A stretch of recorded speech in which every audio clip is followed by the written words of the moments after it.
Hi, good evening, everyone. It's 6 o'clock. Welcome to tonight's City of Casa Grande study session. And tonight we have two topics. The first, I'm going to hand it over to Mr. Rains to kind of set up, and then we'll move into the second one after that. Larry? Good evening, Mr. Mayor, members of the council. Thank you for the opportunity to present on both the fiscal year 23 overview of our budget as well as our action plan that is linked to the strategic plan. Hard to believe that we're in February already, but we are underway with our fiscal year 24 budget process and wanted to take an opportunity to provide the mayor and council with a brief overview of how things are going in fiscal year 23 to give a little bit of a foundation to the information that you'll be receiving on fiscal year 24 budget. So with that, the finance team is here, and Jill and Alberta, and I'll hand it over, and then they'll hand the baton back to me, and I will cover some of the action items. All right. Thank you, Larry. Good evening, Mayor and Council. Tonight we will be presenting you with budget information from July 1st of 2022 to December 31st of 2022. So tonight we'll be presenting to you a truly mid-year snapshot of where we are with our budget. Of course, we open with our budget philosophy, and we understand that the budget was presented or prepared under the philosophy where we would maintain the current levels of services with the consideration of internal reallocations where necessary to accommodate changes in programming. So whatever we needed to do to keep the levels of service as they were in the fiscal year 2022, we did that to accommodate all these programming within the different departments. Reduced revenue and expenditures in anticipation of a hard-pressed budget year. Departments are required, as Mayor and Council know, departments are required each fiscal year to present to City Manager a course of action to include a 5% reduction in expenditures in the event Mayor and Council has to consider a budget cut. So every year, department heads are required based on our strategic plan to present to City Manager a course of action that would include a 5% reduction in expenditures should the situation warrant that. Also, the budget in consideration of our budget, we looked at our strategic plan, and the focus of the strategic plan is to improve our community's quality of life, civic pride, and provide quality jobs to residents. And the last one is where we are right now, review progress at mid-year.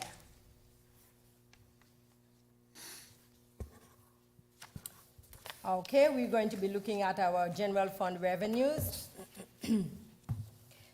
Fiscal 2023 revenues are trending higher. This item will be discussed in a subsequent slide. The city focused its revenue numbers on growth of housing in the community and sales taxes. Single-family permits decreased significantly during the first half of the fiscal year, and we attribute this decline to the volatility of the market and the steady increase in interest rates. However, commercial construction permits remain steady, and we will also be looking at that further down in our presentation. For sales taxes, hospitality sector is up. Every aspect of our sales tax revenue, we see significant growth. Retail, food for home consumption and general retail, these categories are up. Marketplace sales, Wayfair, that's up. And construction sales tax is also up. We will look at the general fund revenues. The largest share of the city's revenues comes from sales and not property taxes, which is good news for our residents. Sales taxes make up 42% of the budget, while property tax makes up only 7% at a tax rate of $96.43 on a $100,000 home. So the city relies heavily on sales taxes to fund its general fund obligations and expenditures.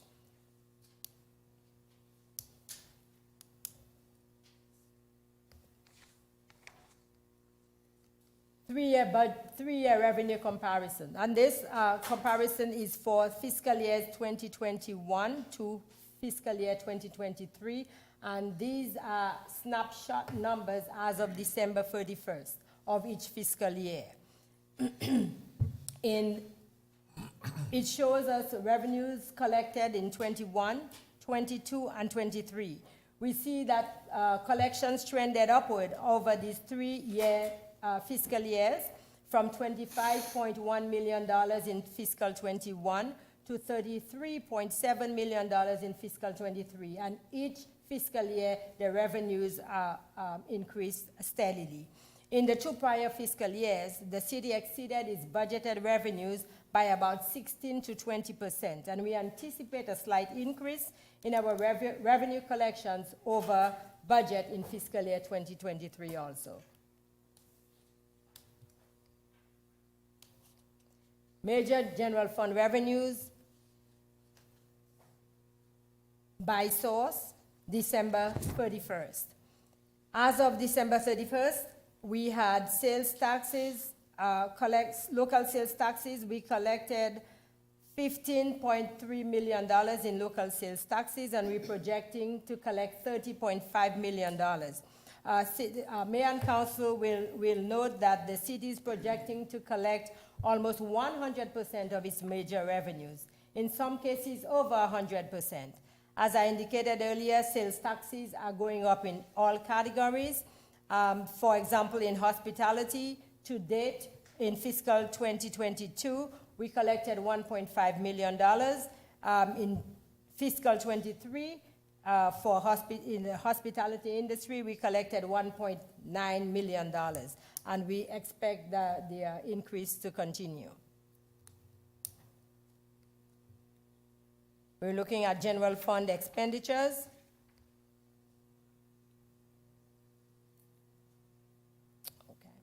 Here, Mayor and Council, we are providing a breakdown of the fiscal 23 general fund budget. Personnel cost, as always, constitutes 41.15% of the city's overall general fund budget for a total of $62.6 million. Again, our strategic plan focus is to improve our community's quality of life, civic pride, and provide quality jobs to residents. The city strives to do so by keeping its citizens safe and engaged by allocating resources towards public safety and community services. Therefore, the largest share of personnel costs in the general fund budget is in the areas of public safety and community services. I also want to highlight the 32.5% or $30.2 million of funds transfer from the general fund to Capital Projects Fund. And that is to accommodate work on the city's infrastructure and to maintain principal and interest payments on excise tax debts and leases.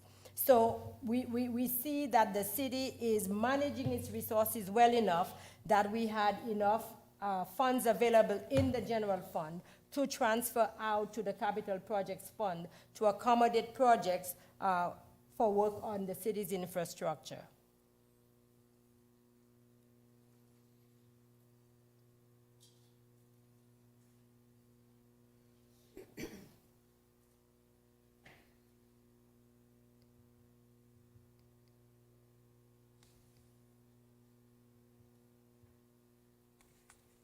Okay, budgeted expenditures by department, December 31st. This slide shows us the general fund projected expenditures by department. Most of the departments' spending is on par with budget allocation, with slight variances expected at year-end, unlike other fiscal years. Looking at media activities, it appears that several of our departments are spending at a comfortable level based on their budgets.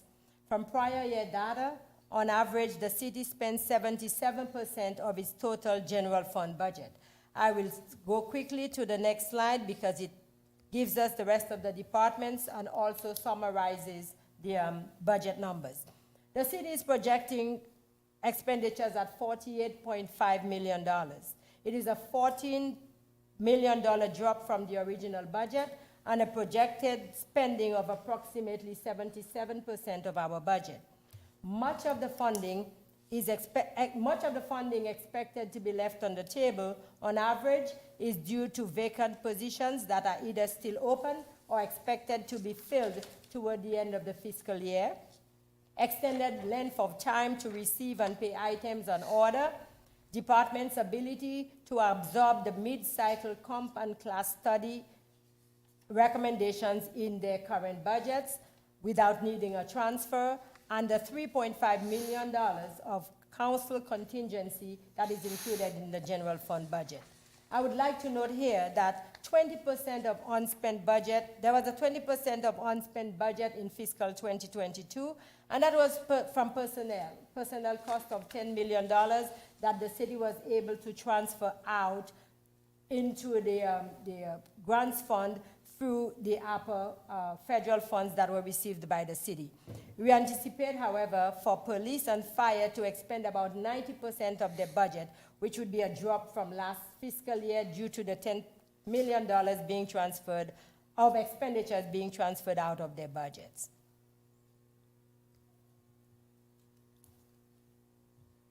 Now we'll look at the other funds.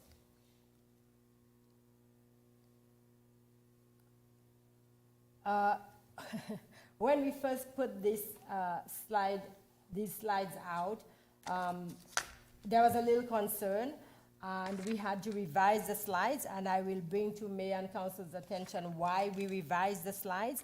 We looked at the wastewater revenues, and the projections were lower than anticipated. If we look at the budgeted revenues for wastewater, we have $25.6 million. And we're looking at actual spending of 7.9. The projected spending for through the end of the fiscal year for projected collections rather through the end of the fiscal year for wastewater is $27.3 million. And included in that $27.3 million is $11.4 million of ARPA monies. As I indicated in the previous slide, we had $10 million of ARPA funds that we were able to utilize to fund public safety personnel expenditures. Given the fact that we have work to be done in the wastewater area, the city and mayor and council approved the $10 million to be transferred from the general fund into the wastewater fund, and we have an additional $1.4 million of ARPA funds that mayor and council also approved to be transferred to the wastewater funds for a total of $11.4 million, which is what is included in the $26.5 million of budgeted revenues. Under the expenditures for wastewater, we have $28.3 million of budget projected. We have spent $3.3 million in actual expenditures, and we're projecting to spend $6.6 million. When I address the CIP later in the subsequent slides, I will elaborate a little more on the expenditures under the wastewater funds.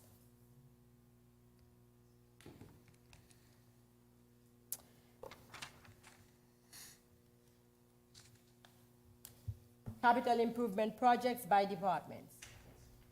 Mayor and council approved $103.8 million in capital projects, which included $25 million in anticipated bond proceeds.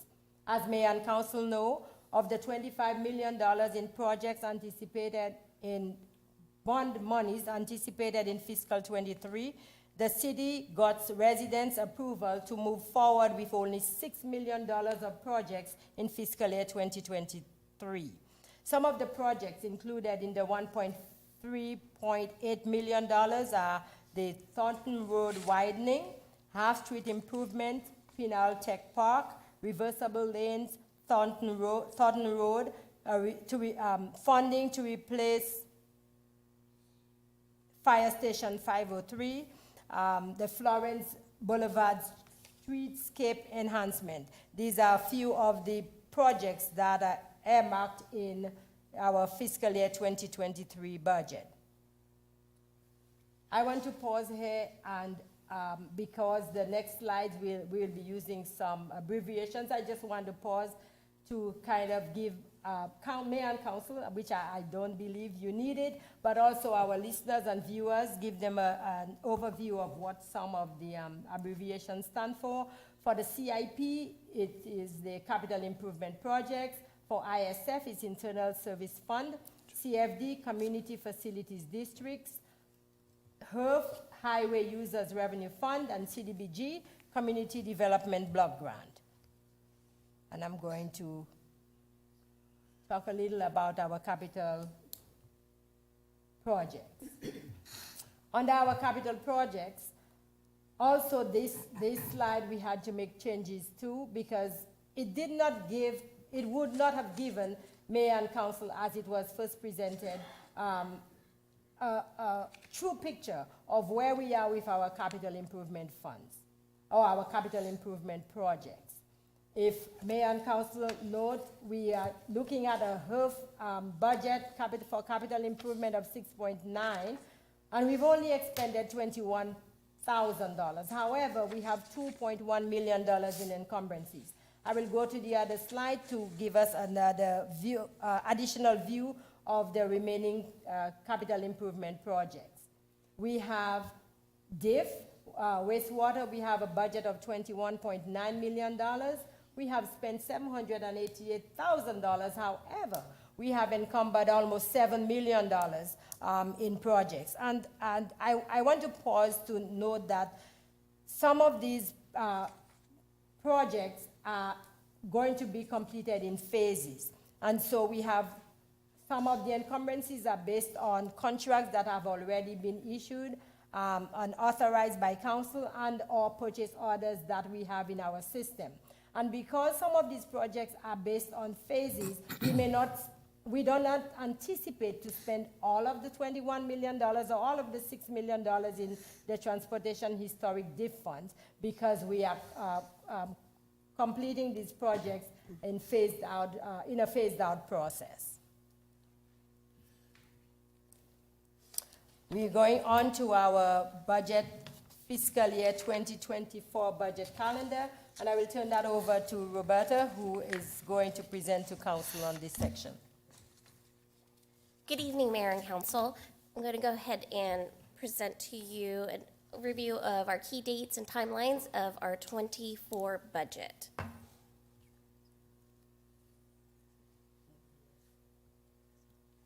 Okay, here we go. As you all know, in October, our budget actually was kicked off in October this year. This is when we kicked off our CIPs, and the departments began working on the CIP projects and getting those entered into our CIP software. During this time, also, we began working and presenting with City Manager our budget revenue projections. We did that in November, sorry. And in December is when we actually kicked off our departments working on their operational budget. So a lot of those key dates that you see in December, that has to do with the departments working on their operational budget, along with consolidated fees. In January, we did do some shifting around, which we allotted extra time to work with certain departments and divisions with their CIPs. This will actually be beneficial as we will be able to present more information when it comes to the study session we do in March. As we are right now in February, we're actually received last week from all the departments their operational budget. So that is what we actually are going to be working on right now. And so next week we will be meeting with City Manager and the departments to review their operational budgets. I glossed over the CIPs, so excuse me for that. The CIPs were actually completed back in November, all of them. We'll also be, at the end of February, we'll be presenting to City Manager a comprehensive budget. This will include all of the CIPs and all the operational budget. And we'll jump over to April, and that's when we're actually going to be projecting to distribute the FY24 proposed budget to City Manager. And we're looking at the tentative date of April 12th for the City Council budget retreat. We'll also be holding, we're actually going to be holding the public hearing for council adoption for the fee resolution. We're actually going to be holding that in May. Let me make that correction. Also in May, we'll be doing the adoptions of the tentative budget and the CFD tentative budget. And that's when we'll be running the publication for the FY24 budget summary and primary and secondary property tax. In June, we'll be holding our public hearings for the budget and property tax levies, the adoption of the FY24 final budget and the first reading of the tax levy for city and FY24 property tax levy of the CFDs. And at the end of June, we'll be doing the final budget posted onto the city's website. In July, we'll start our FY24 fiscal year, and that'll be also, we're doing the adoption of the FY24 property tax and the second reading for the property tax levy. So we have an accelerated calendar this year, but we definitely are planning to have everything adopted by the end of June. Okay, we'll pause for any questions from Mayor and Council. Angel, I just have a question on the capital improvement projects and the expenditures to date and funds December 31st. I think it's, well, I don't have a page number, but is there a reason why the budget dollars only add up to 51.6 million and the total we have down there is 103? Is there something not in there, or is there another $52 million in other expenditures? I'm just looking at the totals. There's no other column. I don't know where the other dollars are, I guess. Or did I not see the whole thing? Okay, we're talking, Look at the page before. okay, we had it. Oh, okay, there's a page before. Okay, so it's all that. Okay. Yes, My apologies. okay. We need to look at both pages together. Thank you. All right. Okay, and then, Brett, I wanted to ask, can I make a comment in terms of how the budget could be affected by this late year's legislature, or can I wait to do that? It deals with this. Do it. It's on my notes too. I think this is an agendized item to discuss the mid-year budget and next year's budget process, so I think those comments are appropriate and agendized. Okay, thank you. So, and thank you for that, and I apologize for my, I just missed a page. But I do have a comment with regard to the revenue budget and the general fund. This year, there's legislation out there that could affect us to the tune of between 10 to 14% of our budget. Actually, more than that. It's probably about 17% of our budget, our total just general fund budget. And with regard to those sales tax numbers, which look healthy, but the legislature seems to want to tell cities what they can and cannot collect. So they're dipping into our business, and if there's anybody here who's listening, I would recommend that you reach out to your legislators and tell them to back off, because it will affect us, and they don't seem to think that we'll cut services when half of our budget is police and fire. And we're trying to increase our number of police we have. And in fact, we did increase the number by 10 new police officers. And now they're cutting total cities' budgets, this is across the state, about 70 of the cities, by about $410 million. For us, it's about $10 million. And so it's a pretty significant hit to our budget. I'm just hoping that we don't have to deal with that coming up. And if we do, though, you might want to keep that in mind in terms of, how we're budgeting for next year. As we get closer to the end of the legislative session, we'll have a better idea. But that 5% may not be enough, in terms of, how we manage our budget. So just saying that, I'm going to try and get some information out to the public so that we can maybe have a little letter writing campaign to our legislators and let them know that we're not interested in them dipping into the budgets of the city. But just know that it's there, and it is real, and they are pretty serious about it. So, And we're following this action closely through the Arizona League of Cities and Towns. yeah, I mean, from income tax to shared revenues to Sales tax. tax on food, tax on rentals. I mean, it's all under the gun right now. Go ahead, Matt. And also, if I might add, Mayor, unfunded mandates is some stuff that came out today. Services that we would have to provide as a city with no state funding, but would be required by law. One of the interesting ones I saw on the first page, I made a note, was the food for home consumption, which is doing well for us. Very small tax, and if you research it more, a lot of people in the state don't pay that, just depending on where they live. But the cities that do depend on it is very important. And the thing that they're saying is it's trying to help people, that need the help the most. Well, most people that are on assistance with food don't WIC, pay the tax like the anyway. WIC program. Yeah, the WIC program They don't pay and the those tax. sort of programs, they don't pay the tax anyway, so it's not gonna help those people, it's just gonna hurt us. And I know it's always, we always say police and fire, and it's not a scare tactic, it's that, you can see it's the largest portion of our general fund budget, and that's where our sales tax goes. So it's very important that we keep track of these measures. The mayor's been doing an excellent job giving us the information. It's important for us as council members to communicate that, and also as citizens. The mayor has a great idea to get the information out so we can let people know who to contact and what about, because it could really affect our cities with no back funding from their mandates. So And the state has a $2 billion surplus, and they are going after our surplus. So it And- seems incongruous, yes, so. and I've always been proud of our budget for making that 5% ready reduction, but now it's looking scarier, like we might have to look at a Make 10. it more.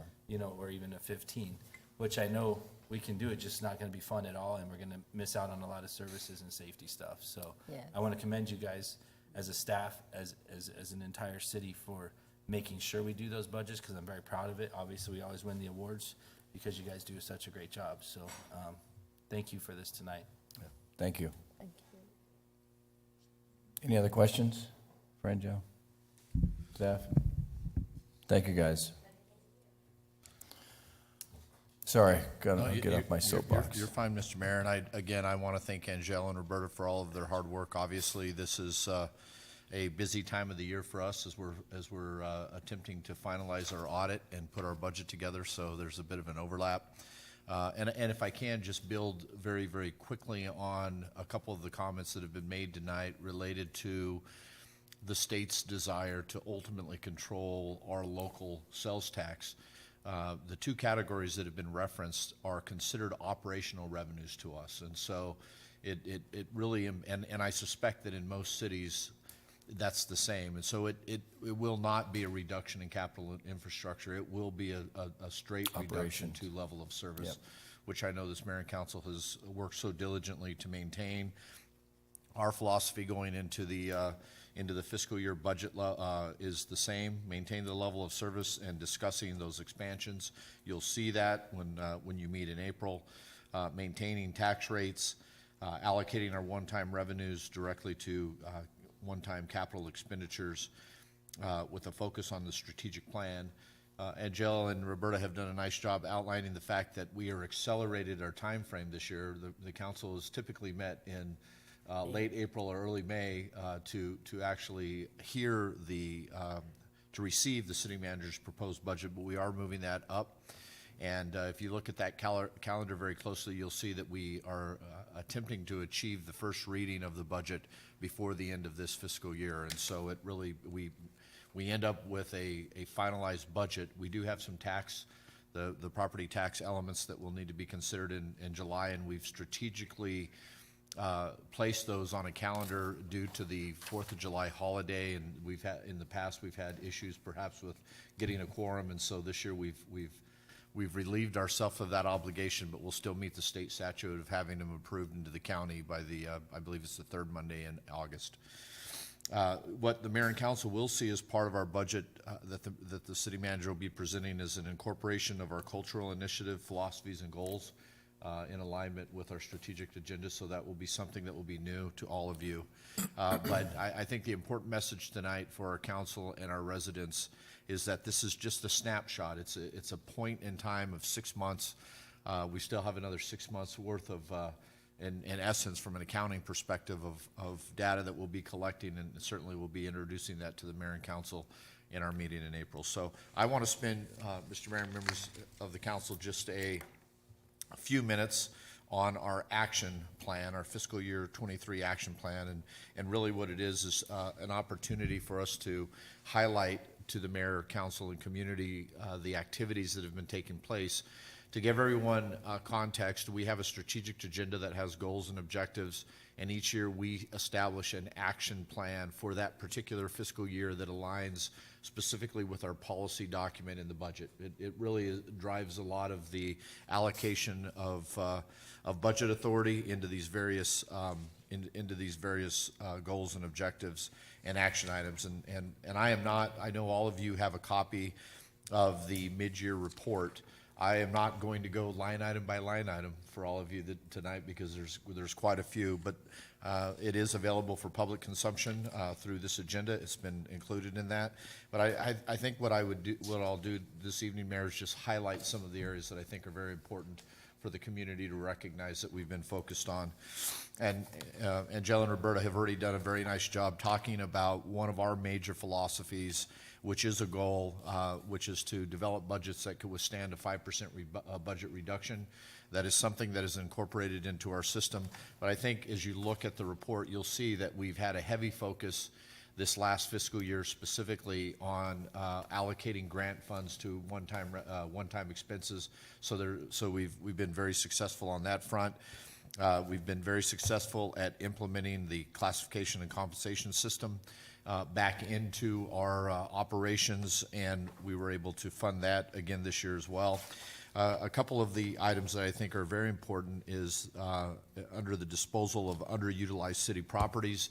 That was a goal that was established a couple of years ago, and in the last 6 months, we've had very good progress on having dialogue with the Chicana por la Causa for some properties that we own on Main Street, and we hope to finalize an agreement that will be coming before the mayor and council here in the very near term. And more importantly, we had over the years assembled a number of very small parcels that were not being utilized by the city. And as the council knows, you gave us authorization to put those out. We accepted bids and were able to take those off of our asset list, put those back in the hands of private entities so they'll go back on the tax rolls. And we made roughly $51,000 as part of that as well. So many of those have been, we've transferred the deed to those, and we're moving forward with getting rid of those other properties that may be underutilized.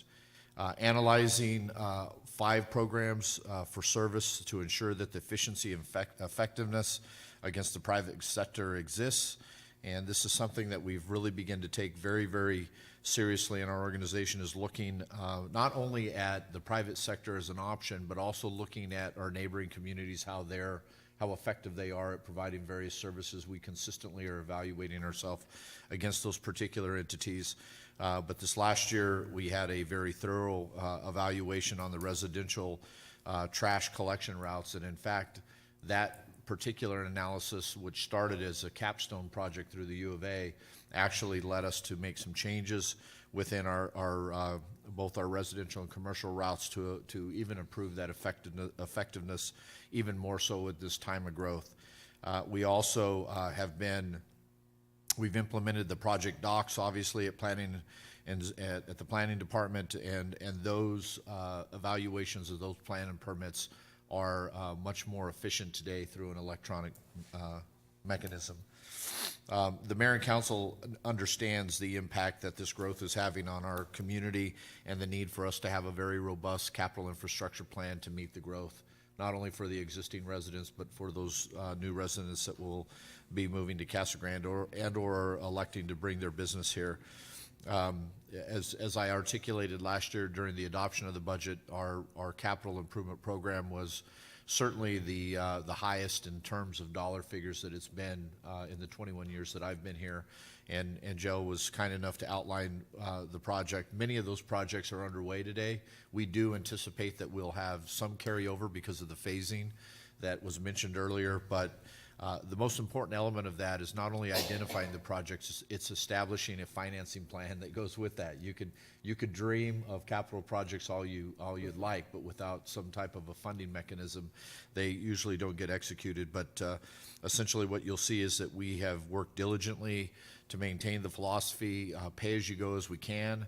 Angela has outlined some of the federal money we received as a result of the pandemic that has been allocated to public infrastructure, and we are relying very heavily on the development impact fees that are being paid by new developments. So it is a balance. It's not just one particular source, and it's not reliable. We don't rely on the sales tax that we ultimately generate. So both of those, that the CIP is really beginning to take shape. And the mayor and council is very familiar with a proposal that was approved this last year and in fact funded the first day of this fiscal year, which was the public safety retirement system bringing the unfunded liability into a zero balance, essentially saving the taxpayers and the community over $30 million over a course of 15 to 17 years. And I did send out a report to the mayor and council on this most recently, but I'm happy to report that after the first year, our actuarials are indicating that we are funded at over 100% of that liability. So that's that. In essence, that has really been a fantastic initiative that was that really started with the strategic agenda. Yes. If I can move to the community connection components, which has a series of goals of really our interaction with our community. This is something that we added this last year. And again, the mayor and council can see a number of elements that we've been working on. But one of the first, and I referenced it just a bit ago, is adopting and sustaining a culture of practice that engages the partnerships, our community residents. And so we have been very focused in building a link between our cultural initiative and many of the programs and the just our general way of doing business in the city. And you'll see more of that this upcoming year. Increased positive interaction with our community. You probably have recognized the additional work that we're doing out of the Public Information Office to increase our interaction with the citizens. And I know I don't really want to go into a lot of depth because it will be featured at the Mayor's State of the City on March the 8th, but we've got another tool that we think will be beneficial that will be deployed this fiscal year as well in that particular category. We want to really focus on the events that the city holds to ensure that we are having events that offer activities for our diverse culture. And you can see there's a list of those, but two that I want to highlight tonight. The fire department promoted a community water safety day at Carr McNatt Park this last year. And the Arts and Humanities Commission partnered with the Main Street. And this is that collaborative piece that I know the mayor and council has really asked staff to focus on. The Arts and Humanities Commission partnered with the Main Street to hold a Hispanic Heritage event during the Downtown After Dark series. And I thought that was very successful. And it really is, it's just evidence of the city partnering with our various partners and nonprofits in order to obtain our goals of making Casa Grande better. Moving on to community enhancement, which is really focused on the appearance of our community and essentially bringing additional value to this organization, to this community, additional pride. You can see that we have expended approximately $80,000 in city fund in direct abatement. That is a program that we've had for several years now. We've allocated $100,000, and it seems like every year we're spending it quicker and quicker in our efforts to really work on the abatement of those blighted areas. The planning department has also organized 2 neighborhood drop-off events for residents to drop off old appliances, furniture, tires, junk, and the like. That has worked very closely with a lot of intention with the cleanups that our Public Works Department has been doing in the alleyways. And so we're really trying to build some synergy with those events. The Community Services Department continues to host the biannual Keep Casa Grande Beautiful street cleanup, and that was another successful event this last 6 months. And the police department abated 71 graffiti locations as of mid-year this last year. Related to improvements of quality life infrastructure, you'll find that we're underway with the Florence Boulevard Streetscape Beautification Project, and I know the community will be getting some more input. We've been interacting with the community, and there will be some additional information that will be coming out very, very shortly here. And another project that I want to highlight, although there's several of them in this category, Community Services opened the Rotary Park Trail that actually was done at the beginning of this fiscal year and has become a very nice amenity. The mayor and council knows our interest on broadband services, and we've been looking at solutions that range from wireless to actual fiber in the ground to essentially improve the broadband services to our community. That is an ongoing effort, but there's been a number of positive efforts made. And then finally, in the transit plan, the mayor and council will hear a little more about our next step on the transit plan, but that is moving forward and something that we anticipate will be highlighted at the mayor's State of the City as well. So that, I'm just trying to intrigue people, Mayor, to show up to that, to hear all the cool things that are going to be transpiring. On economic expansion, the mayor and council is very familiar with the fact that our 2030 general plan was received an award this year. We're very proud of that, and really we've as a staff and a community been working very diligently to incorporate the various goals and objectives that were incorporated into the plan that was developed by the stakeholders. And there's a number of activities that are underway today. We've had a heavy emphasis on water resources planning. We've developed a water resources plan that focuses on demand management or conservation. Save It program has really become a program that is followed by a number of residents in the community. We're obviously working in a partnership with Arizona Water as we deploy that. And more importantly, we've had a heavy focus on expanding our designation of assured water supply for the city's water company that would service Copper Mountain Ranch, and I'm hoping to receive good news on that in the next couple of months. I'm not going to spend a lot of time on the I-10 widening because I think everybody knows where we're at today, but there's still a heavy emphasis in attempting to find the funding, and I know the mayor was testifying at a committee last week, and I believe that the bill passed through that committee unanimously. We still have hope that the federal government's going to find a way to contribute to that project as well. We have taken a very renewed interest on enhancing the art and culture within Casa Grande. There's been a number of projects ranging from our Union Pacific underpass to many grants that have been awarded to nonprofits, to the various artwork that was done in front of the recreation center. I think that and I believe the mayor and council should have a flyer related to some work that's going to be done at the skate park as well. So there's a renewed effort. We could not do that without the assistance of the Arts and Humanities Commission, which is always a great partner from a commission perspective. Education and workforce development.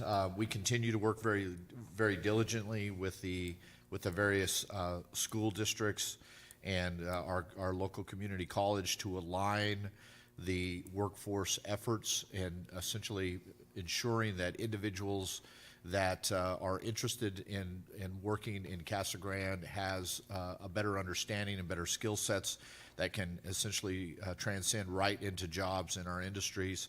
And I know you've heard the mayor say this before, and I agree wholeheartedly. I think we have more alignment on that front than we have had in a bit, and so we'll continue to make improvements there. One of the programs that I'm most proud of is our internship program at the city, and I hope that others will begin to model that. I think with the likes of PACE that's being considered at the Casa Grande High School District, and the NOVA program and our third grade reading initiatives, I'm hopeful that our industries will take some interest in really focusing on internship programs. We had ours for, I think it's been the 4th or 5th year this last summer, and had 7 local students in a variety of departments, and always find that to be very enlightening. I'm going to just end very quickly here, Mr. Mayor, on the focus on building a healthy and safe community. Obviously, that's everyone knows that that means there's a heavy emphasis on public safety.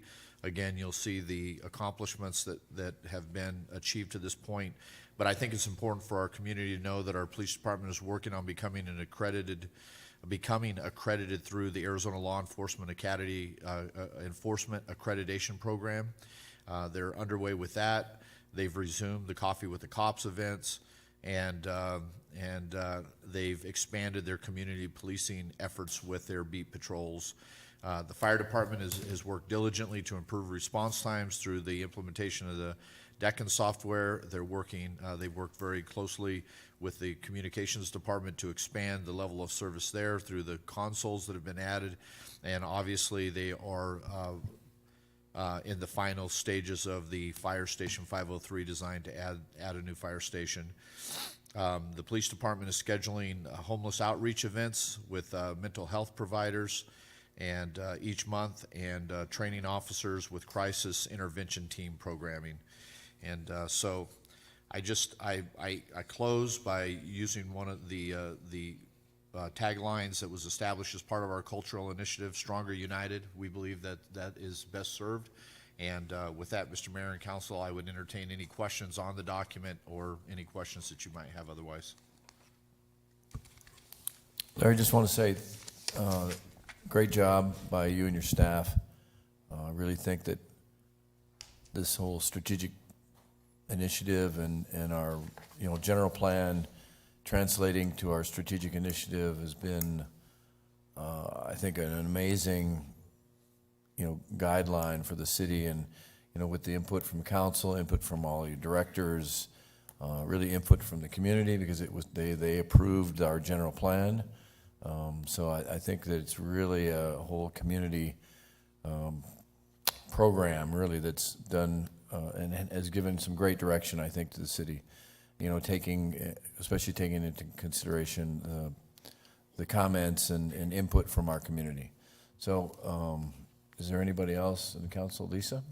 Just a comment, and I piggyback on what you said. I think back of probably 8 or 9 years ago when we didn't have these documents. And it really, I feel that it just gives us just a mission and a guideline to move forward. So I just really appreciate the staff and you, Larry, just the focus areas. And we use it as a guideline. Obviously, it's not, written in stone, we can't change it, but I think, obviously, we'll use it this year, I would imagine, when we go through the budget process to identify if we need to change these focus areas. But it's just, I just feel that it's just been a great document, and working together and getting feedback and just see what our focus is and where we want to move the city. So I just really appreciate everything that you've done in the staff on this.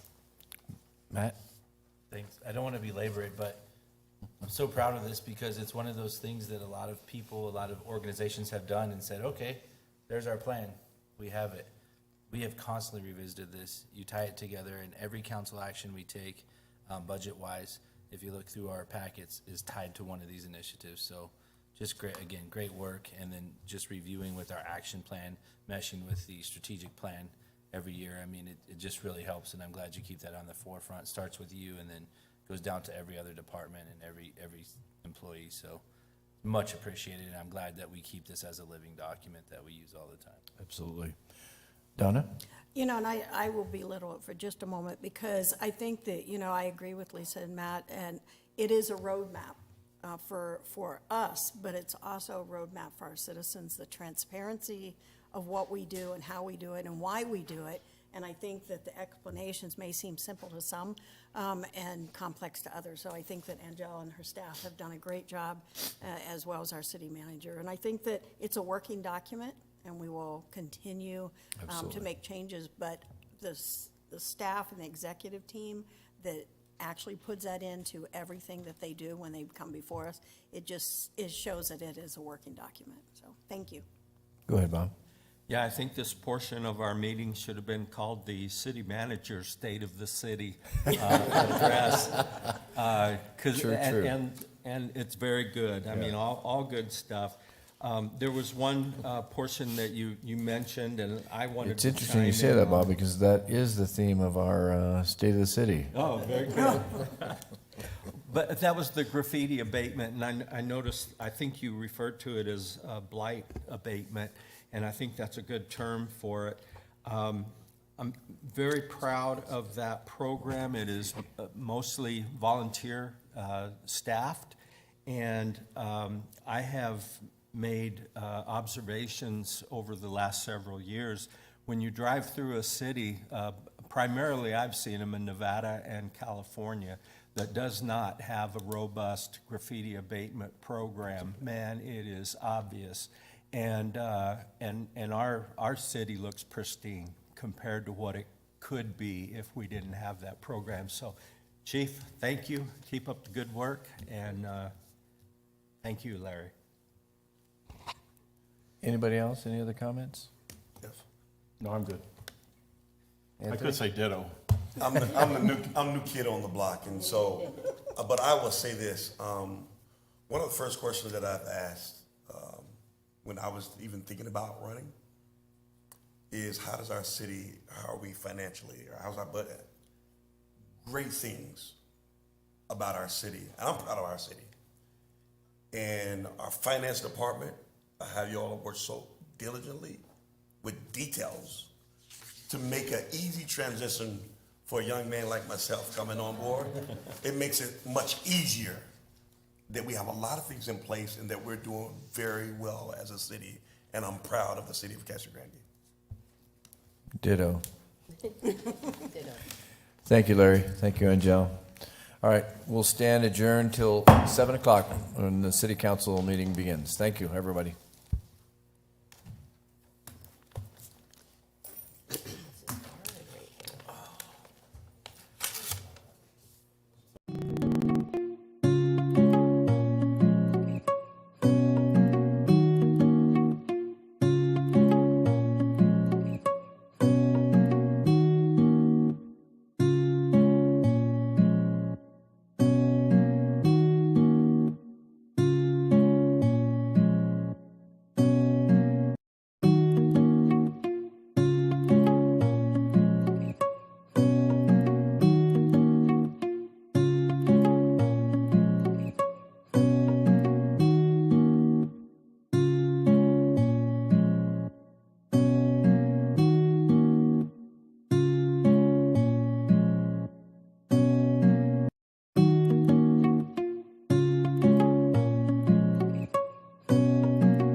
All right, good evening, everyone. It's 7 o'clock.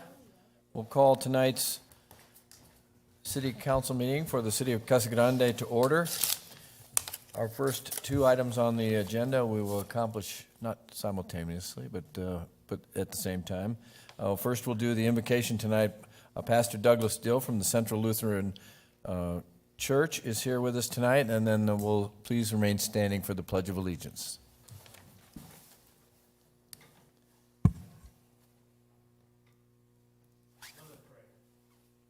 Gracious and loving God, we give you thanks that you gave us such an awesome day and an evening. We give you thanks for the people that you put before us, the leaders and all the citizens in Casa Grande. We ask that you send your spirit, let it be known your will, so that we can all hear what you want for your people in this city. We know that you are always present, and we trust that you will guide in every decision. We ask all of this humbly through your name. Thank you, Lord. Amen. Amen. Please join me for the Pledge of Allegiance.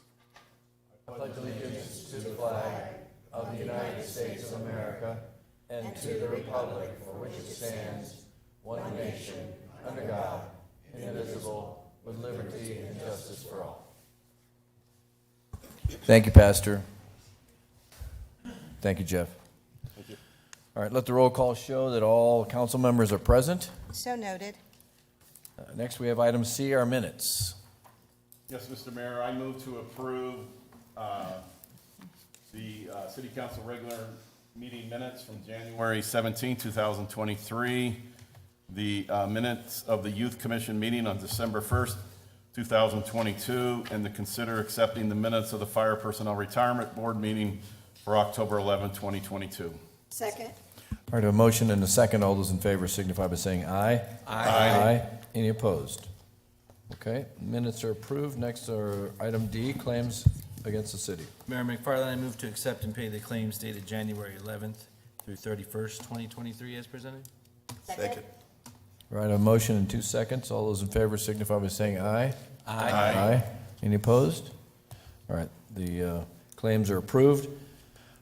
We do have meeting agenda approval. I'm going to suggest that, not suggest, but change the reports, which is item N, to come after item L, just before item M, which is our executive session. Does anybody else have any other changes or questions Mayor, I on move to approve the meeting agenda as amended. Second. All right, I have a motion and a second. All those in favor signify by saying aye. Aye. Any opposed? All right, the agenda is approved as amended. We have a special presentation tonight, so I'm going to hand this off to Steve. You want to introduce this presentation, please? Thank you, Mayor. As you know, our transit manager, Deb Bruner, has been working hard to come up with a name for our new transit service. We've done 2 different surveys, and she's here to reveal the new name. It's the reveal. Is there going to be like colors or something? Okay. Well, wait, it should be coming up on screen. Good evening, members Good of the evening, council. Deborah. I'm real happy to be here today. It's been a long time coming. There it is. Yes, so I'm going to take a quick little walk down memory lane. Last fall, we invited the community to help us name our transit system because that's a pretty daunting task, and the people of this fair city would probably have a lot of great ideas, and they did. We had over 726 respondents, and each of those had 1, 2, or 3 ideas. So there was a focus group, and it was a task to go through there and look at all the wonderful ideas, and some of them were incredible, and some were goofy and wacky, and it was a lot of fun, no joke. But there were some reoccurring themes, and that's what the focus group, we really made note of that. And those 3 final themes, we went back and we had a graphic artist throw some art around it and some colors and how it might look and appear. And that's what we put out to the public, the community again, in the latter part of last month. And this Casa Grande link was the winner. We had little over 600 responses, and 47% of the voters liked what you're looking at right now. So what I'm sharing with you is the colors that we proposed. It happens to be in a dramatic black background, but it won't always be. And that was one version. Here's a second way it might appear. So the first one was stacked. This is a more elongated and horizontal look. This might be how it would appear on our buses one day. And then the third is Chief. a different picture. And here's just the CG. And I think one of the things that the focus group centered on is the fact that this had a good flow. It had the affinity. It had motion. And that's all the other options were good as well. And what one individual told me that he thought that this looked like wheels on a bus. So there's more of that emotion, and it sort of has that affinity, eternity, loop and connection. So I'm really happy to share this with you, and thank you for all your participation and support along the way. Thank you, Deb. Awesome. Congratulations.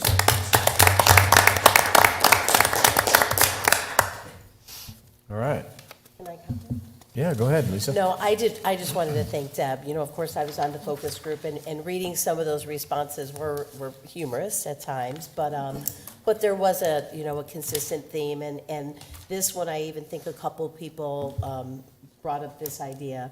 But I think all three of them were great options. Of course, I placed my one vote for myself, but I am really happy this one was chosen. And just because I think, Casa Grande Link, the link I like is because it's linking, people into the community, and also maybe with some of the other communities that have transit systems, we're going to try to work with them to connect with them. So, so I was really happy to see this, but of course the other options would be great. But thank you for all your hard work. I know people were really excited about it, and I'm just so happy that we engaged the community, and people seem to be pretty positive in the feedback that I saw and heard. So it's exciting. Yes, thank you, Deb. A lot of good work on that, so thank you. Yep, go ahead. I agree, Deb, but I just had one question. Did you consider a lighter shade of purple, like the color lavender?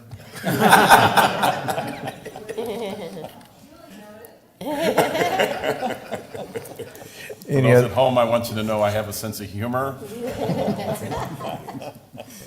Any other comments? Okay. All right, thank you. Seeing none, we'll move on to item G, which is our consent agenda. These are all items listed with an asterisk are considered routine matters and will be enacted by one motion and one roll call vote of the council. There'll be no separate discussion of these items unless a council member or member of the public so requests, in which event the item will be removed from the consent agenda and considered in its normal sequence of the agenda. Is there anyone who wants to pull anything off the consent agenda? Anyone from the public? All right, seeing none, then I'll entertain a motion to approve. Mayor McFarland, I would move for approval of the consent agenda as presented. Second. All right, I have a motion and a second. Gloria, can I please get a roll call vote? Councilmember Edwards, Yes. Councilmember Huddleston, Yes. Councilmember McBride, Yes. Councilmember Fitzgibbons. Yes. Councilmember Herman, Yes. Mayor Pro Tem Lavender, Yes. Mayor McFarland. Yes. All right. Next item is item H, which is our public comments. This is an opportunity for the public to address the council. Just as a reminder, it is, what you're addressing the council is not on the agenda, so therefore we cannot respond. But at the end of the tonight's public comments, we can give direction to staff to follow up on the subject that you may have brought up or not brought up. So this is the opportunity. So I'm going to open the floor. If there's anyone here who would like to address the council, please come forward and state your name and your address, and please keep your comments to 3 minutes. Thank you. Walter Tuckey, 10693 North Arapahoe Drive. It's just outside the city, but I consider myself part of the city. And last year I went to the car show. I thought it was good. And I noted that to you people. This year I went to the car show and it was much better. There were more cars, there were more vendors, and you had good entertainment. And this is a big city event. And the city of Casa Grande should be real proud. I used to live in Seal Beach, and they had a car show. Yours is better than theirs, and they have more people. So that's my thing there. The only thing I have a question, when are we going to get a microbrewer downtown to get the downtown hopping? Is somebody here working on that or calling somebody or anything? I'd like to know. Thank you. I know, but I didn't verbally respond. I was just agreeing with him, that's all. Thank you, sir. Appreciate the comments, and hopefully Holly heard them, because she's the one who puts on the car show, so. All right, anybody else here tonight? Okay, seeing none. Larry, maybe you can let him know what is being done in that regard. All right, well, thank you. Thank you for your comments, and I'll close the floor, and we'll move on to item I, which is our word of contracts. Our first one is I-1, and Dwayne, you're up. Recommends the mayor and city council approve a contract with Jim Brown and Sons Roofing Company Incorporated with a base amount of $224,294.58 with a contingency of $25,705 for a total amount not to exceed $249,999.58 for the repair and recoating of the roof at Grande Sports World. The roofing system at Grande Sports World has reached the end of its useful life. Staff has struggled over the past several years to make needed repairs throughout the entire roofing system and recognizes the need for additional repairs and a complete recoat. The scope of work for this project will include all cleaning, repair of damaged areas, application of any additional materials needed to restore existing surface to manufacturer specifications, and then applying 2 coats, a base coat and a finish coat, of GAF United Coatings. The new GAF surface comes with a 10-year system warranty, along with a 2-year warranty on workmanship from the contractor. Staff utilizes statewide JOC contract through the Gordian Group to procure the contract with Jim Brown and Sons Roofing Company, LLC, to furnish all necessary labor, materials, and equipment as required for the execution of the Grande Sports World roof repair and recoating project. With that, what are your questions? Dwayne, if this is approved, how quickly would they begin work? I'm sorry, I have no idea. Mr. Mayor, members of the council, the work will be coordinated with the Grande Sports World, but I believe that it's something that they can move rather expeditiously on. We are certainly going to be attempting to get it finalized before any monsoon rains, for sure. Okay, thank you, Larry. Thank you, Dwayne. You're welcome. Matt, go ahead. Oh, Bob? Dwayne, do we have a tenant in the building? Yes. Thank you. Is that ASU Prep? It's both. Mr. Mayor, Councilmember Huddleston, we have a lease with Casa Grande Performance Institute doing business as Grande Sports World. They are the primary tenant of the cities, and ASU Academy is a subtenant, is a sublessee. Okay. So Barca uses it for And their training? and Ultimately, my ASU Prep. question is, are they suffering any hardship by the poor roof or? Mr. Mayor, Councilmember Huddleston, the roof is certainly in need of repair. I am not aware of any specific hardship or any types of issues that have caused them to change operations, but something that we need to desperately work on. Yeah, our staff does get out there right away when there's an issue and takes care of it. Okay, all right, thank you. Any other questions? Matt, did you have a question? I'm good. Okay. All right, seeing no further questions, then I'll call for a resolution number, please. Gloria? Excuse me. Resolution number 5509, a resolution of the council of the city of Casa Grande, Arizona, accepting a proposal from Jim Brown and Sons Roofing Company, Inc. for the Grande Sports World Roof Project, authorizing the expenditure of public funds and authorizing execution of a contract with or purchase order to Jim Brown and Sons Roofing Company, Inc. Mayor McFarland, I would move for approval of resolution number 5509 as presented. Second. All right, I have a motion and a second. Gloria, can I please get a roll call vote? Councilmember Edwards. Yes. Councilmember Huddleston. Yes. Councilmember McBride. Yes. Councilmember Fitzgibbons. I'm not excited about it, but yes. Councilmember Herman. Yes. Mayor Pro Tem Lavender. Yes. Mayor McFarland. Yes. All right, next on the agenda is I-2. Dwayne? Thank you, Mayor. Staff recommends the mayor and city council award a contract to Ellison Mills Contracting to provide construction management at risk construction phase services in the amount not to exceed $1,095,287.20 for the construction contract for Thornton Road from Peters Road to West Main Avenue.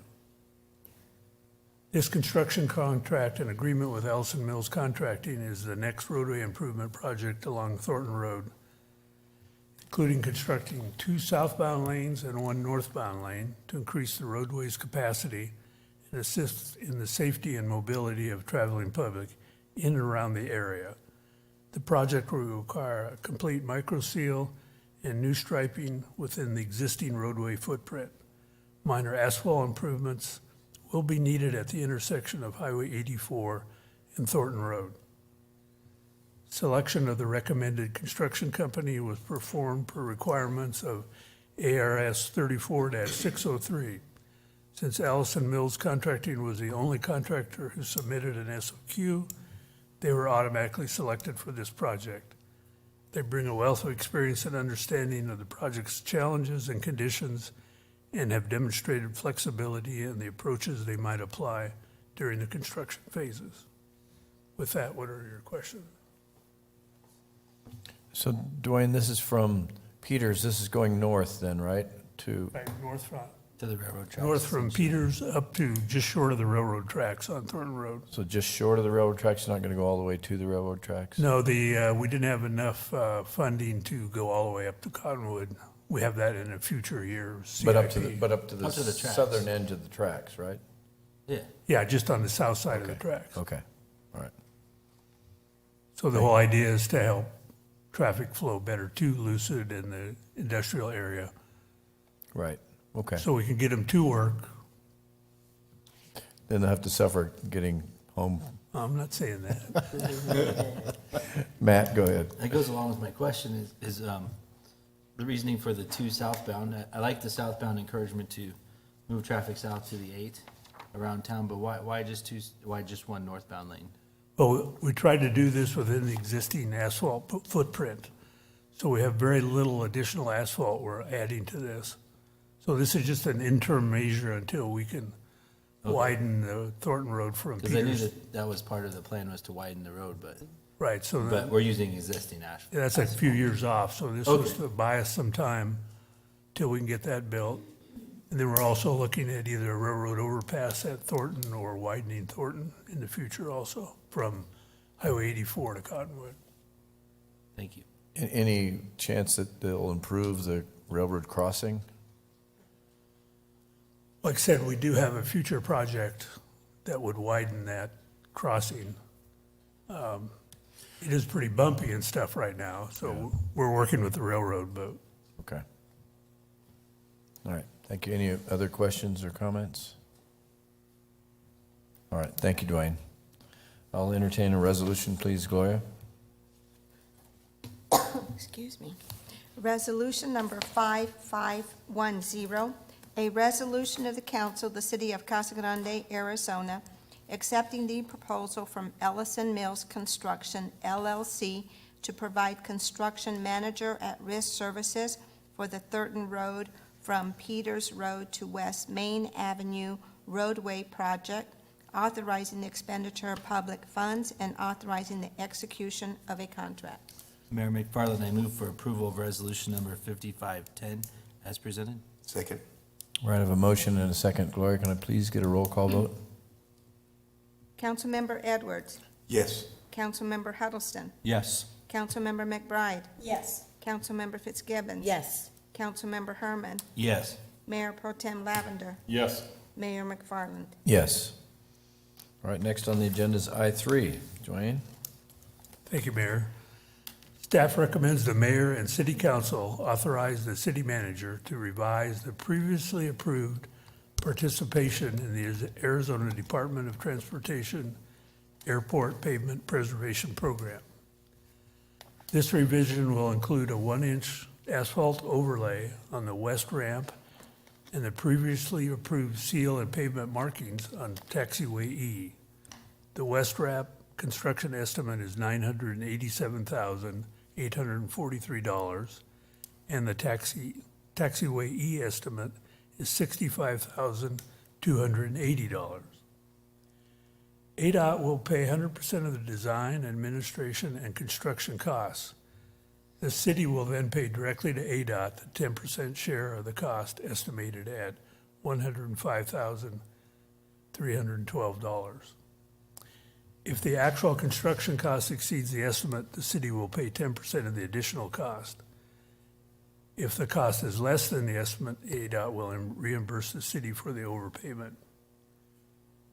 Upon approval, the Finance Department will make the necessary budget transfers to establish the $105,312 in local match funds. With that, what are your questions? Anybody have any questions? Runway needs it. All right, thank you, Dwayne. All right, seeing no questions from the council, then I will call for a resolution number, please, Gloria. Resolution number 5453.1, a resolution of the council of the city of Casa Grande, Arizona, amending resolution 5453 related to an agreement with the Arizona Department of Transportation for pavement projects at the airport. Mayor McFarland, I move to approve resolution number 5453.1 as presented. Second? All right, a motion and a second. Gloria, can I please get a roll call vote? Councilmember Edwards. Yes. Councilmember Huddleston. Yes. Councilmember McBride. Yes. Councilmember Fitzgibbons. Yes. Councilmember Herman. Yes. Mayor Pro Tem Lavender. Yes. Mayor McFarland. Yes. All right, next we'll move to item K, which is our ordinances, resolutions, and other matters or subjects requiring action by the council. And our first item is item K1. Chief? Good evening, Mayor and Council. The Casa Grande Police Department, we're requesting that we repeal the city ordinance 1016 bicycles in its entirety.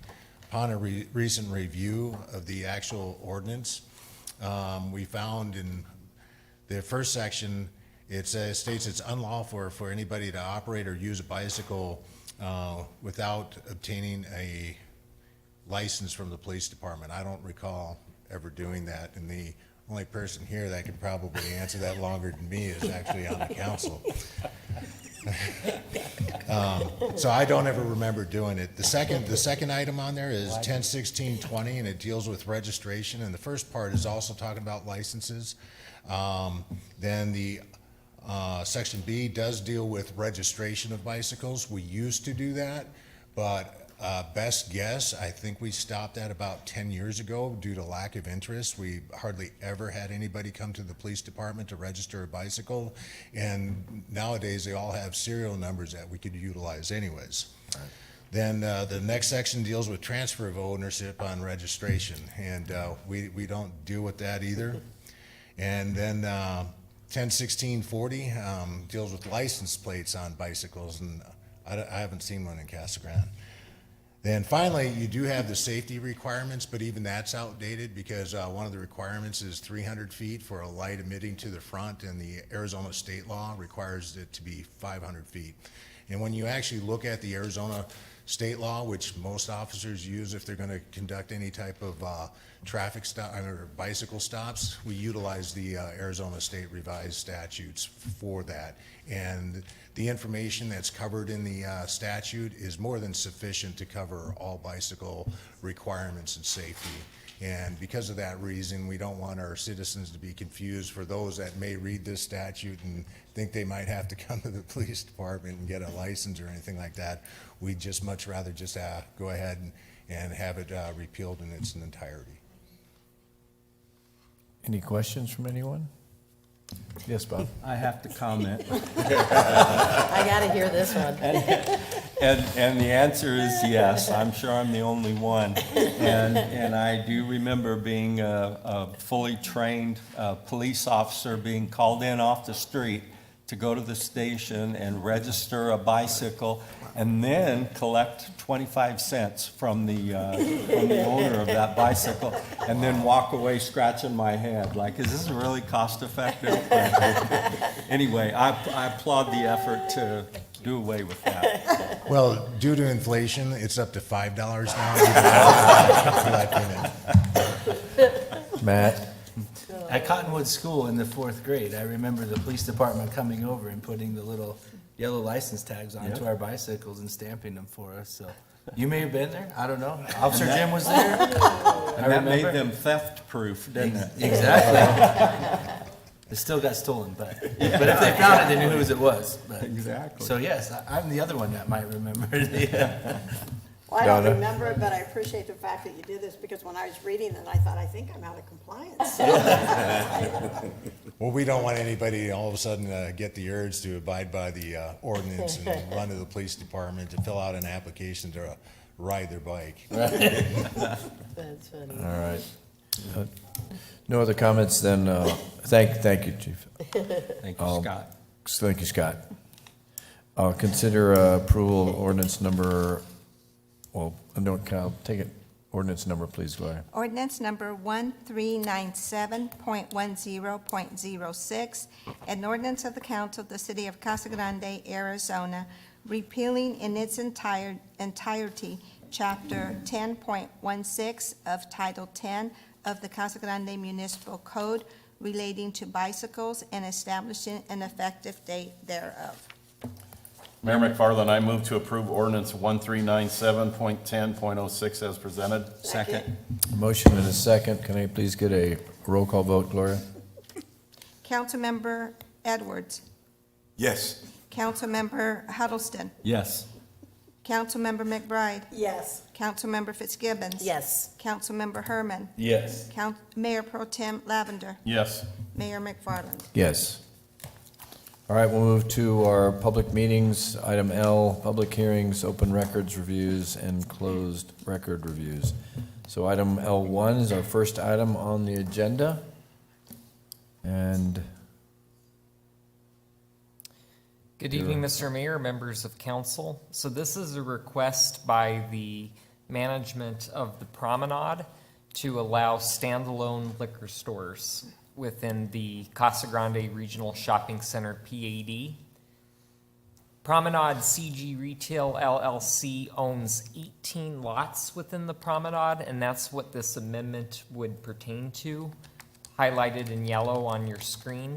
There are some lots that have been sold to other property owners within the shopping center, such as Kohl's, and so that would not be subject to this amendment. But if this amendment were to be approved, it would allow large format liquor stores. Currently, the PAD has a specific prohibition on standalone liquor stores. The amendment would allow liquor stores greater than 5,000 square feet, so it could accommodate liquor stores such as Bevmo or Total Wine. When reviewing amendments to PADs, it's subject to a series of criteria. I just want to talk about the two highlighted items. The first is the relationship of the plan to conditions both on and off the property. As you know, the Promenade is a very large retail shopping center. There is proposed commercial to the north as well as to the east, and so it is appropriate to also have a large format liquor store within that center. And then with regard to the general plan, it does fall within the Commerce and Business General Plan category, which does promote multi-use activity centers. And what is a multi-use activity center without a little bit of liquor?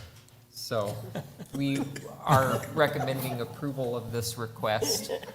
With regard to the notification process, it met all that is required by code.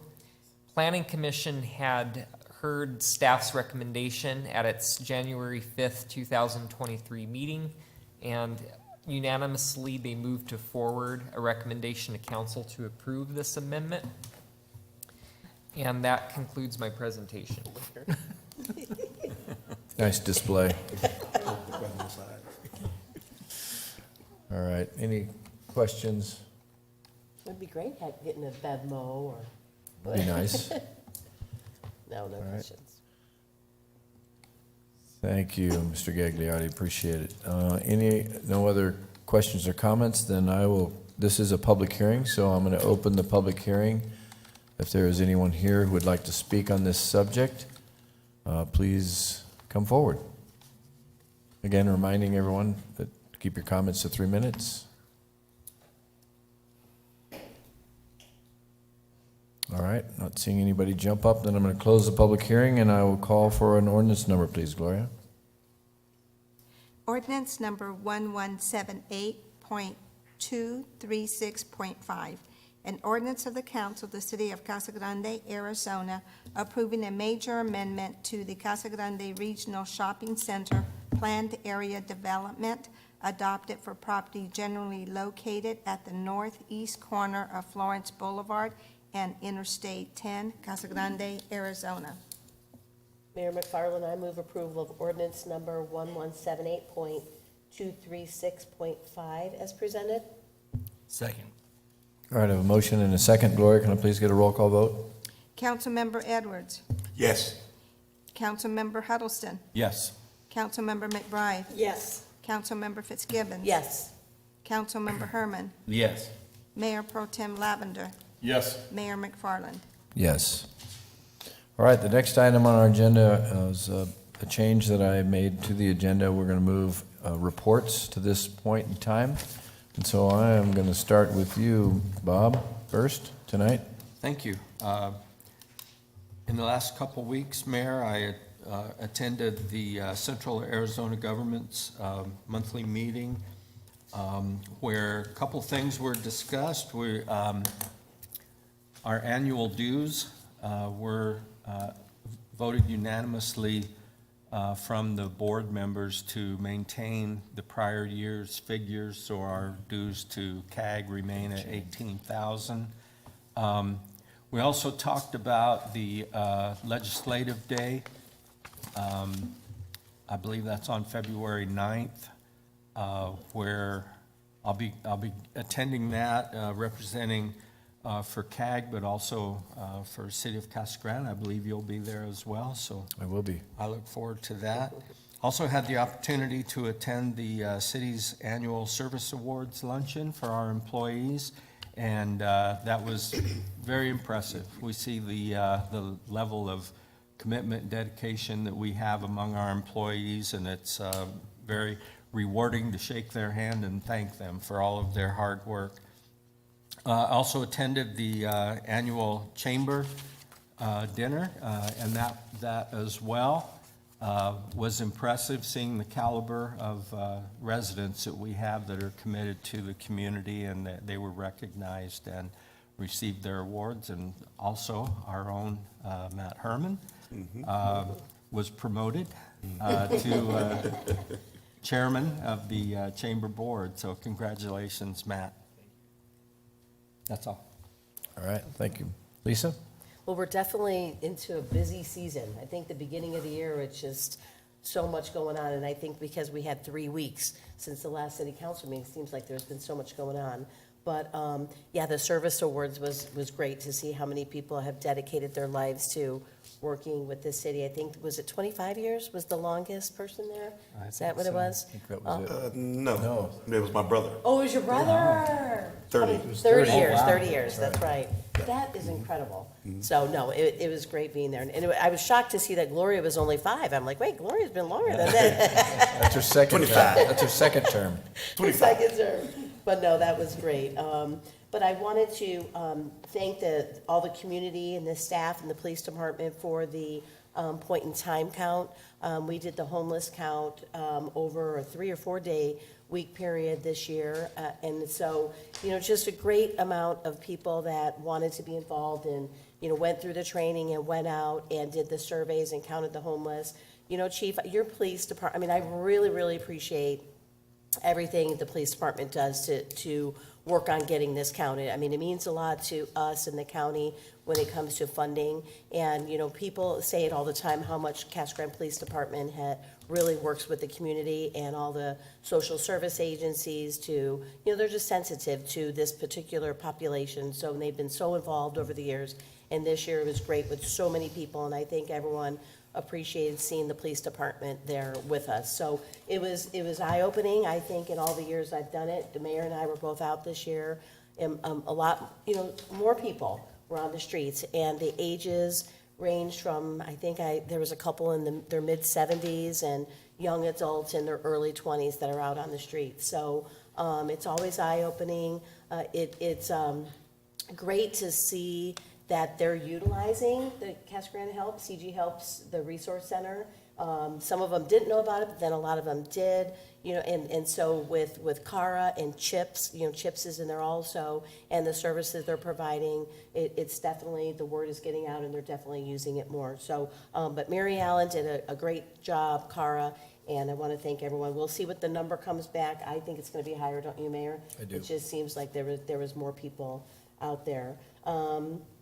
Chamber dinner, yeah, great seeing Scott McEwen and Steve Miller and the Kramers, great turnout, recognizing these leaders. And then the Leadership Academy, I know several of us were there for the kickoff, and it's great seeing people so interested in what this is going to be one of 3 programs that, since we had such a large number of applicants. So what shocked me the other night is that there were people, like, I think one lady just moved here, I think, yeah, it was a week.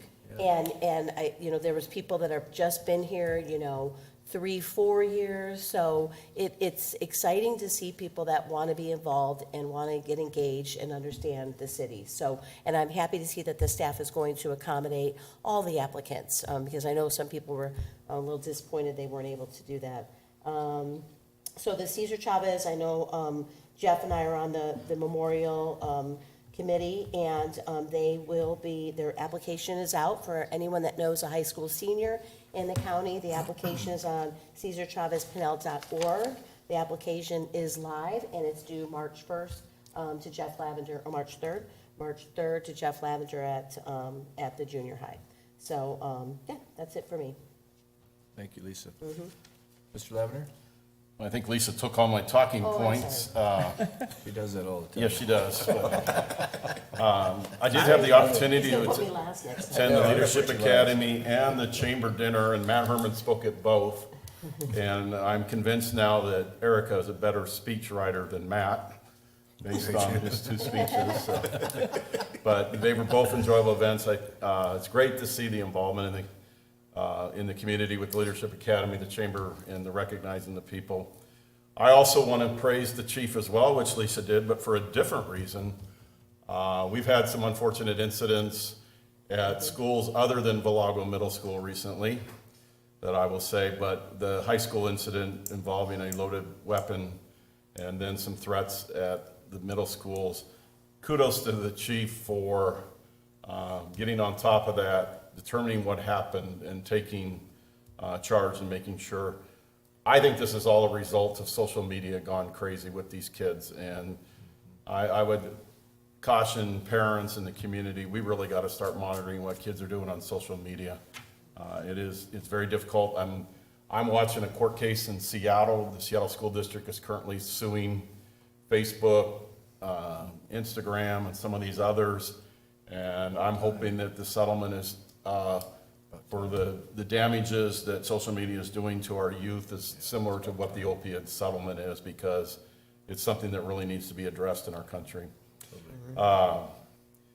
Our Union basketball team has qualified for the state playoffs, I think for the first time in 10 years. Coach Chad Howell has done a fantastic job this year. And the neat thing about this team is, other than Anthony Garcia, who's the playmaker of that team, their team is really comprised of sophomores and freshmen. So they're going to be a strong team for years. But they are playing this Friday night at Chaparral High School at 7 o'clock. And this is Super Bowl week, and Mr. Edwards and I have something in common. Neither one of us have ever played in the Super Bowl. But I worked there. I attended. But I want to know why you didn't tackle James Harrison when he was going down that sideline near the end of the half. I wanted to. I bet you But I I've been didn't. flagged. But recently, I took a couple students over to meet with Dr. Battle to talk about the AIA has approved youth flag football next year for females. And there are some real talent at the middle school level. And we're going to lose these students in our community if our high school doesn't offer AIA youth football next year. So we met with Dr. Battle. She gave us her 100% support in moving forward with this. Unfortunately, that was her last day of employment. And so we're going to have to reboot that. But Anthony and Randy Robbins, who did play in 3 Super Bowls, but the mayor correctly pointed out that they lost all 3 of them, is going to do a clinic to promote youth football for our females, because we want to see this happen in our community. And so that'll be exciting. So I'll keep you in mind. And then the chief, recently we recognized him on our B wall and his 38 years of service. He's not even going to look at me. But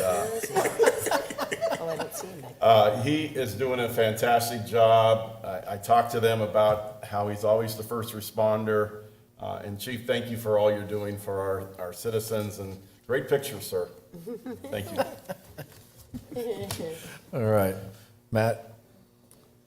Well, most stuff has been covered, but Yeah. I will say one sentiment at the Leadership Academy is we talked about how to properly say Casa Grande, so. No, the argument's still there. Yeah, it is.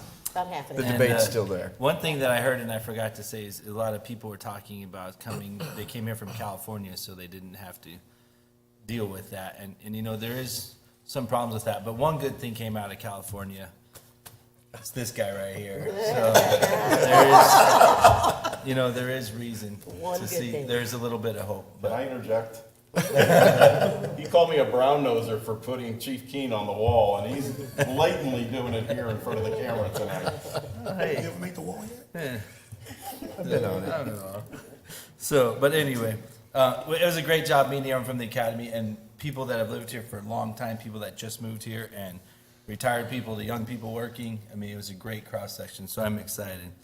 Again, with the police department, that other stuff, but they caught some bad people with a lot of narcotics, which was, and Chief made a nice commendation letter to those officers, and it seems that they were very aware when they made a routine traffic stop, so good job again with all that stuff. Chamber dinner is about the awardees, Scott McHugh, Steve Miller, the Kramer family, people that make this community what it is. And the chamber dinner is great because you have the big businesses that do it, and real big businesses, and down to little mom and pop businesses like mine, where I work with my mom and pop. So that's great to see everyone do that. And then the Youth Commission, this Saturday, they have a meeting and a roundtable with the Maricopa Youth Council. And then at 6 p.m. is the Garden of Sunshine ceremony. And they also worked at the street fair, which is very great. And Main Street, I think we all went out there, but Main Street's the one that puts that on with help from the city and the county, and countless organizations, including the Youth Commission, worked it. So good job for Main Street and Holly Ricosi, her group, that put that on. The car show was great. And then April 22nd is Earth Day. And coincidentally, it's going to be the day of shredding for the Youth Commission this year. So we're going to get a double header on that. So that's about all I have, Mayor. Thanks, Matt. Donna? Well, I just feel I was gone 6 days and missed all the big events of the season, but in the time I've been back, there's a couple things going on.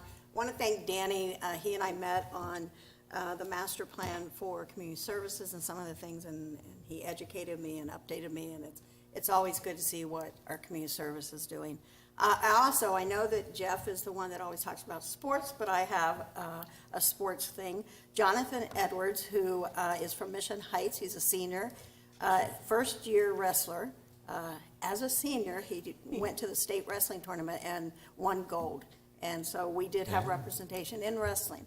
And then a couple other things. HOHP is this Thursday, a Hall of Famers. It's going to take place. They're going to be down here doing some things. It's really a great honor for, for them to come NFL down. Hall of Fame, right? Yeah. NFL Hall of Fame. Yes, NFL.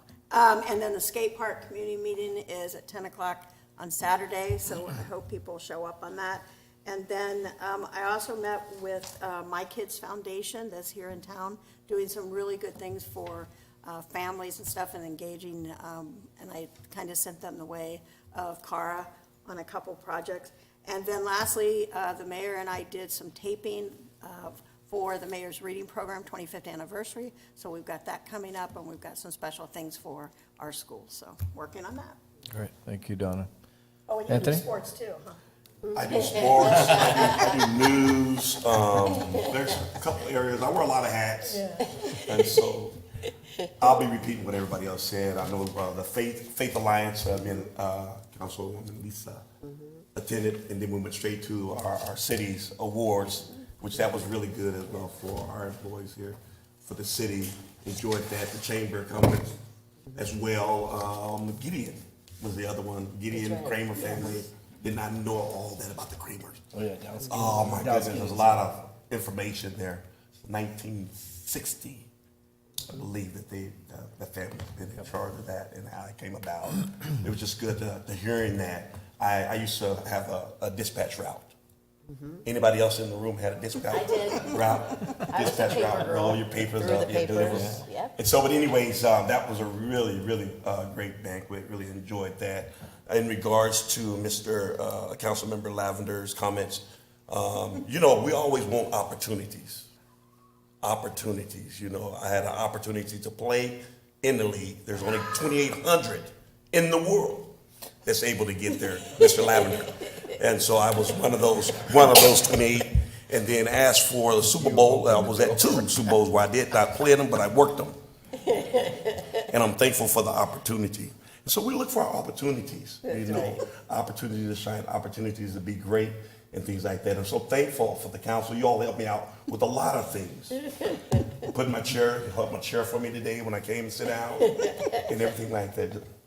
That's all, Mr. Mayor. Thank you. Thank you, Anthony. All right, well, as you can see, your council's very busy. But He got you, Jeff. between our homeless count, the safety awards, the service awards, also, safety awards were last week, service awards, our legislative days that we go to, the legislative hearings that I attend, I had 3 of them last week, the chamber dinner, leadership meetings that we have. There's also, remind folks that if you're looking for some scholarships, Pinal 40 also has some scholarships. So if you go to Pinal 40, the 40.org, you can see the application process there. And along with all of this Friday is also CAC's Night of the Stars out in Florence. So that event is also happening this Friday. I think there's also a dedication for Mr. Snyder this Friday at 5 o'clock, so I'm not sure how we're going to fit all that in, but we'll figure it out. And then I did want to call out the letter of commendation that the chief issued to Officers McCloskey and Officer Mejia. So call them out by name and congratulate them for a job well done. I will tell you, and I took Friday afternoon off to go golfing, and I was driving from my house over to the golf course, and there was this motorhome. It was a fifth wheel parked up behind our rodeo grounds, and I'm going, what is that doing there? So I took a picture of it. I sent it to Larry and to Chief, and within an hour, they had actually determined that the people who were camping there had warrants out for their arrest. and we actually arrested them, and I should say the police department arrested them and compounded their equipment. So it was an interesting day, and that's how good your police department is. Okay, I'm just telling you, these guys are good. So, Chief, great job, and great job to your crew. So thank you for that. Just a couple other things. March 8th is the mayor's state of the city, but it's really not the mayor's state of the city, it's your council's state of the city. So you're going to hear from all your council members. They are a key part to this. It is not me. I don't do it by myself. This is a group effort. It's staff. It's your council, and so we're going to celebrate that, and everybody's going to be involved. So look forward to that. It's going to be at the rec center on the 8th, I think from 11 to 1. So if you go online, you can see the details of it. And then just to give you a little more on the legislature, I really am going to try and get some information out to the public in terms of what your legislature is doing. They're on a rampage. They seem to think they know how to run cities and towns, and I am telling you what, they are out of control. I've never seen it this bad. There's 50% between the Senate and the House are new. And so I don't know if they were all funded by builders or funded by other, so now I'm making accusations, so I better be careful. But there's some shady business going on at the legislature, and I want to make sure our citizens are aware of that, and I need your help to write some letters and write some emails. So I'm going to send out their email addresses, and you can bombard them with some information that I'll give to you. So keep an eye out on our website. Can I use the PIO to get that information out? No, I can't? Oh. All right, then I'll have to send it myself. But look for information from me. The website is going to be amazing, the new website for the city. So again, we'll do an unveiling at the meeting on the 8th. And remember Larry's comments at the end of his report, Stronger United. So thank you, everybody. Appreciate it. Anything else? We need a motion to move to executive session. So moved. Second. A motion and a second to move executive session. All those in favor signify by saying aye. Aye. Aye. Any opposed? All right, we'll move to executive session. We'll give everybody a chance to go home. Good night, everyone.